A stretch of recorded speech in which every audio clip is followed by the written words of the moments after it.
Boker Tov, we are continuing or restarting Eicha, the Megilat Eicha, as we are now just a week or so away. That's what we're doing. We're starting where we finished last time. So I meant restarting the topic of Eicha, but we are continuing. We're at the third Perek. There's 5 chapters. We did the first 2 last year. We're starting the third Perek. The third Perek, an overview. Yirmiyahu HaNavi experienced the destruction of the Beit HaMikdash, and he talks about how painful it was, something more painful than the other Nevi'im that no one else saw but him, and how difficult it is.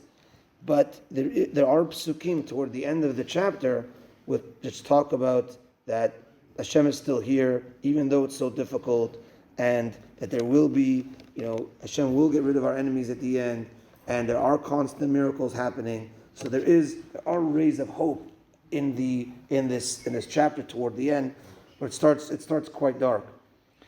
And if you go through the Pesukim in general in Megilat Eicha, the other chapters, it always starts Aleph Bet. Pasuk Aleph. The first pasuk starts with an Aleph. Second pasuk starts with a Bet. Starts with a Gimel.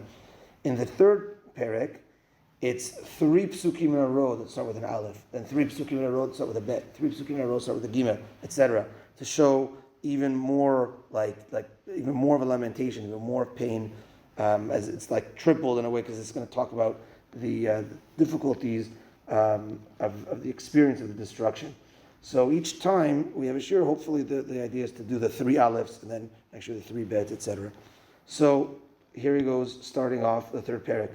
Ani HaGever, I am the man, Ra'a Oni, that saw affliction, Beshivet Evrato, by the rod of his anger. And Hashem explaining, I am the man that saw it. All the other prophets before me, they prophesied that the Beit HaMikdash is going to be destroyed. They didn't live in the destruction time.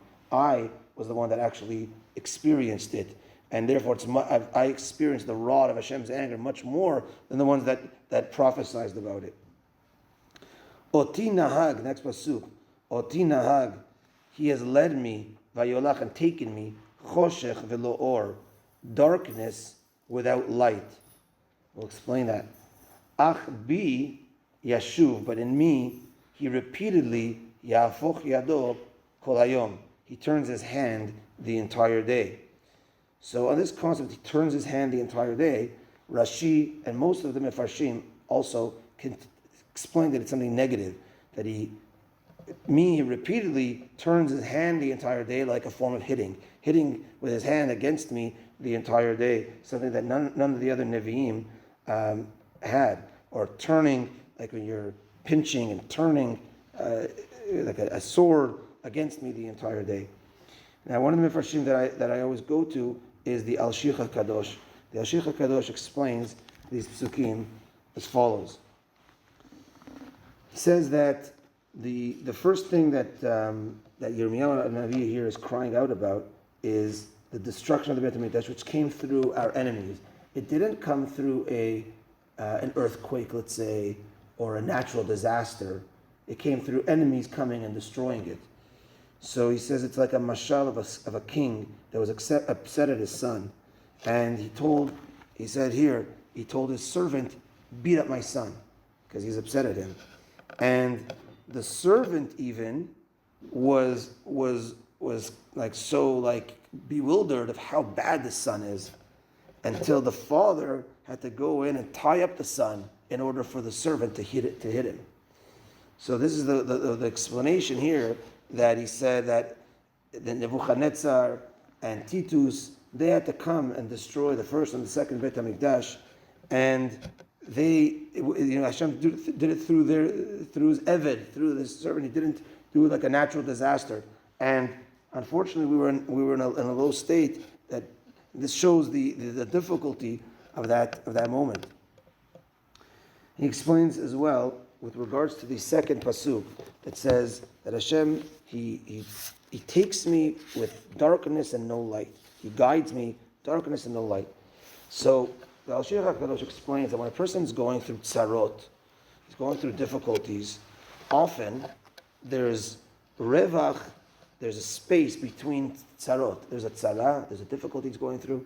And then he has a little bit of a ray of hope, or some good times, something's good. And then, unfortunately, there's something bad. And then there's something good. So, in a way, spacing out, and it makes it that you're able to deal with things. But a very difficult thing is non-stop. If there's non-stop tzarot, you can't breathe. You're going to break. It's non-stop. And that's the explanation here. Choshech v'lo or. Hashem guided me. Oti nahag.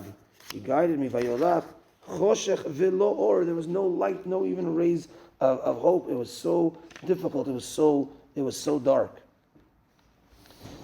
And then he explains as follows.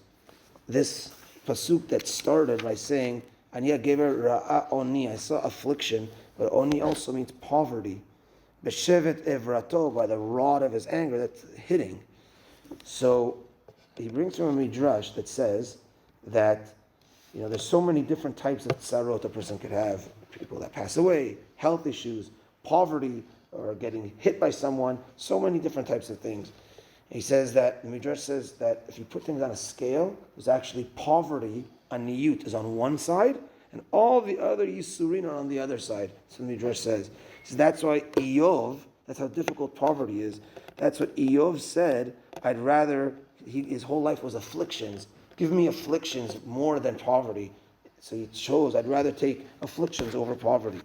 But here, Yirmiyahu, the expression of the destruction of the Beit HaMikdash, is actually both. Something that the Midrash there says, Hashem doesn't give both to people. He doesn't give afflictions and poverty. It's either or. And therefore, but Yirmiyahu feels that he has both. And he says, that's why, Aniya gevera oni, I saw poverty, beshevet evrato, and the rod. And I didn't even have a ray of light. And it was so difficult for me. I had both. And I felt like I was going to lose everything. I was going to lose my emunah. I was going to lose my bitachon. I was going to lose everything. But the third pasuk, as I said, most explain it as something negative. The Al-Shir explains it as something positive, that he repeatedly, Yafoch yado kol hayom. Yom is light. Yom is day. Yom is good. Laila is dark. That he did switch his hand and show me day. At the end, I didn't give up. I didn't lose hope. And Hashem showed me that there was still, even though there was low or, there was still parts of Yom. You could have Yom without or. You could have daytime with no, cloudy days. There's no or, there's no light, but it's daytime. So even though I didn't see light, but I knew there was daytime. There was still a hafecha, yahafoch yado kol hayom. There was still daytime that I experienced. I still felt that, and that's at the end of the Perek. There's going to be many Pesukim about Hashem still being there, even though it was the most difficult times. But this is just an unbelievable expression of getting both types of punishment, poverty, and all the other punishments, and about to lose everything. And this, he says as well, is Bnei Yisrael. We have to learn from our Navi toward us. When we think that we can't anymore, this and this and this problem, this tzara, Hashem is still there. There's still Yom. You might not see light at the moment, but remember, there's still Yom. There's still daytime, and day in general is good. And Hashem is always there, and everything's for the good. We have to sometimes see that or, and hopefully Hashem will give us the ability to see the light. Remember, you're still in the home of Yom. Hashem is there, and it's day, and Hashem, and everything is for the good. But it's just unbelievable expressions from Yirmiyahu and Navi on the destruction and the feelings, etc. So that's the first three Pesukim. We'll continue B'ezrat Hashem tomorrow on Pasuk Dalet. Baruch Adonai Le'olam. Amen. Amen. Rabbi Chananya ben Akashya Amar Tzad Kadosh Baruch Hu Lezakot et Yisrael Ficha Chid Ba'alam From So Shneimar Adonai Chafetz Ma'at Tzidko Yagdil Torah Ve'Yadir.